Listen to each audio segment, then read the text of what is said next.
1 minute. Shortly after liftoff, Mission Control Houston will take control of the rocket, and my colleague, Leah Cheshire, will take over commentary. T-minus 50 seconds and counting. Coming up at T-minus 33 seconds, the GLS will hand off control to the ALS. This is the autonomous launch sequencer. On board the rocket, it will take over command and control of the rocket. But the ALS will check, make sure there's no holds coming from the ground up until T-minus 2 seconds. GLS is go for ALS. And we are go for ALS. The Space Launch System is now counting down to liftoff of Orion on its maiden voyage to the moon. Launch team can no longer recycle the count.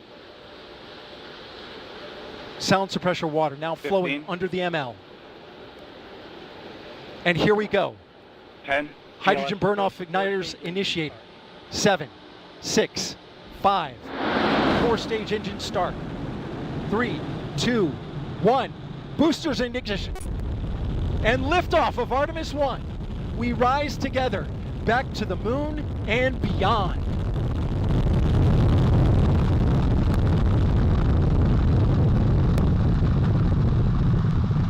All 4 RS-25 engines on the core stage and 2 solid rocket boosters now propelling the vehicle at 128 miles per hour.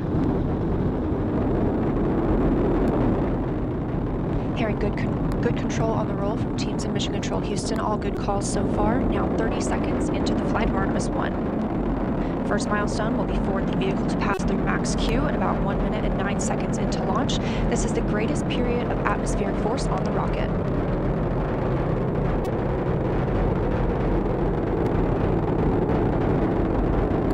SLS now traveling 607 miles per hour.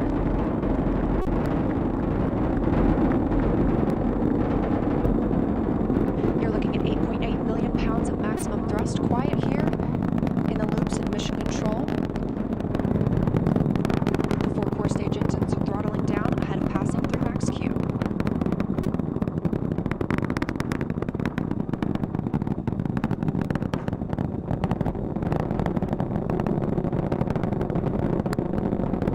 Now 1 minute, 21 seconds into the flight, traveling at 1,420 miles per hour.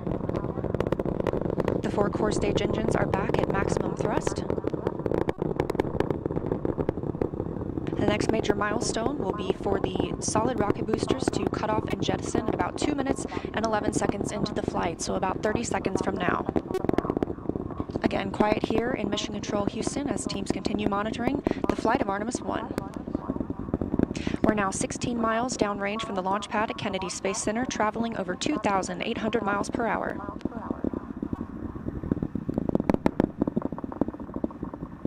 Standing by for solid rocket booster jettison and shortly thereafter.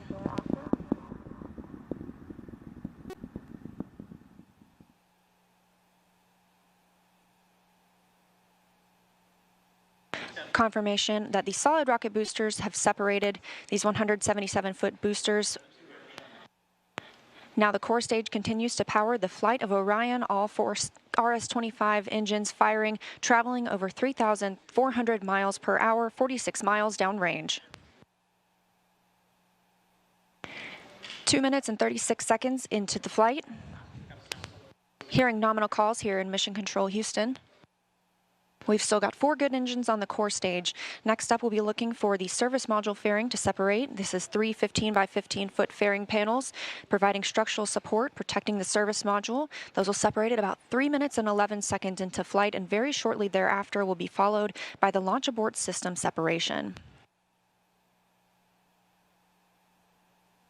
Just over 3 minutes into the flight of Artemis 1, now traveling over 4,060 miles per hour, 83 miles downrange. We just had confirmation that the service module fairing has separated.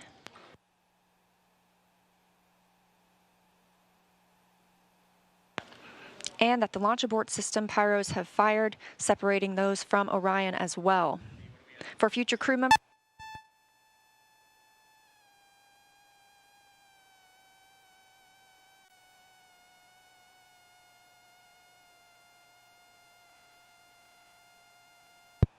We just heard the call for 3-engine press, meaning if SLS were to lose an engine at this point in the mission, we could still achieve a nominal mission. We would just have an extended main engine cutoff time. However, we still have 4 good engines, all at maximum thrust right now, powering the first flight of Artemis at 5,200 miles per hour, 148 miles downrange.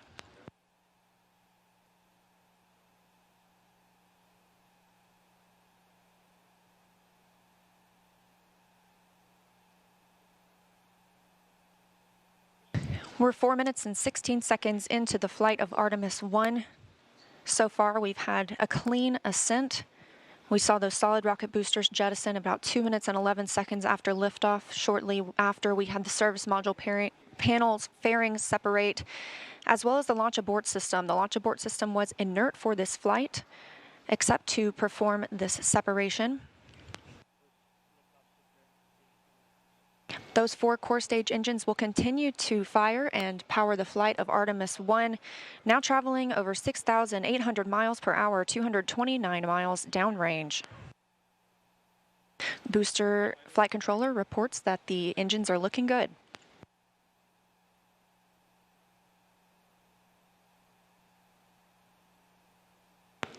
Our core stage main engine cutoff time is about 8 minutes and 3 seconds. We are now 5 minutes and 11 seconds into the flight, 7,656 miles per hour.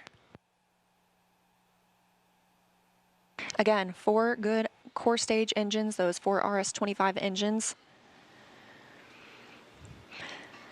The last time those core stage engines flew, they were taking space shuttles to orbit, and now with upgraded capabilities, they're launching the future of human spaceflight.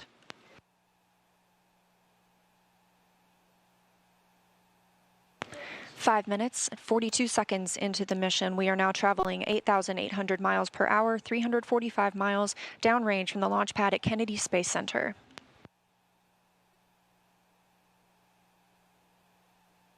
Again, we are anticipating core stage main engine cutoff at about 8 minutes and 3 seconds. And about 10 seconds later, we'll see core stage separation, at which point Orion and the interim cryogenic propulsion stage will be flying free. Now traveling over 10,000 miles per hour, 6 minutes and 15 seconds into the flight of Artemis 1, 427 miles downrange. Quiet here on the loops in Mission Control Houston. Teams continue to monitor this first flight.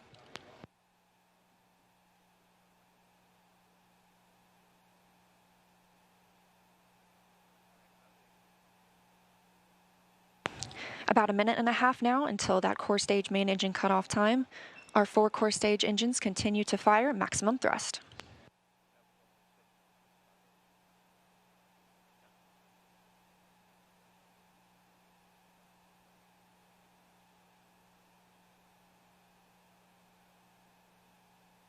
Coming up on 7 minutes since launch today, now traveling over 12,800 miles per hour, 563 miles downrange. Again, still quiet here in Mission Control Houston.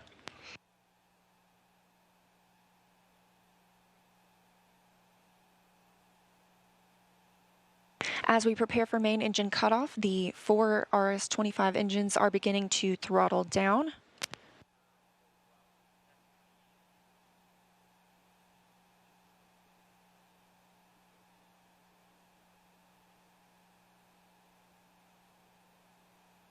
"30 seconds now until core stage main engine cutoff. All 4 engines continue to throttle down.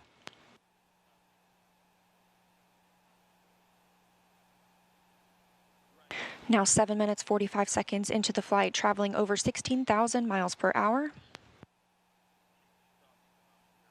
Continuing to hear good calls here in Mission Control Houston. We're standing by for core stage main engine cutoff.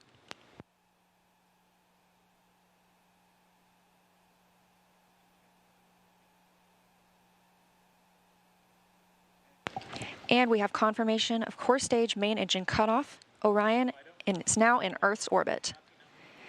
The flight dynamics officer reports that we have a nominal main engine cutoff.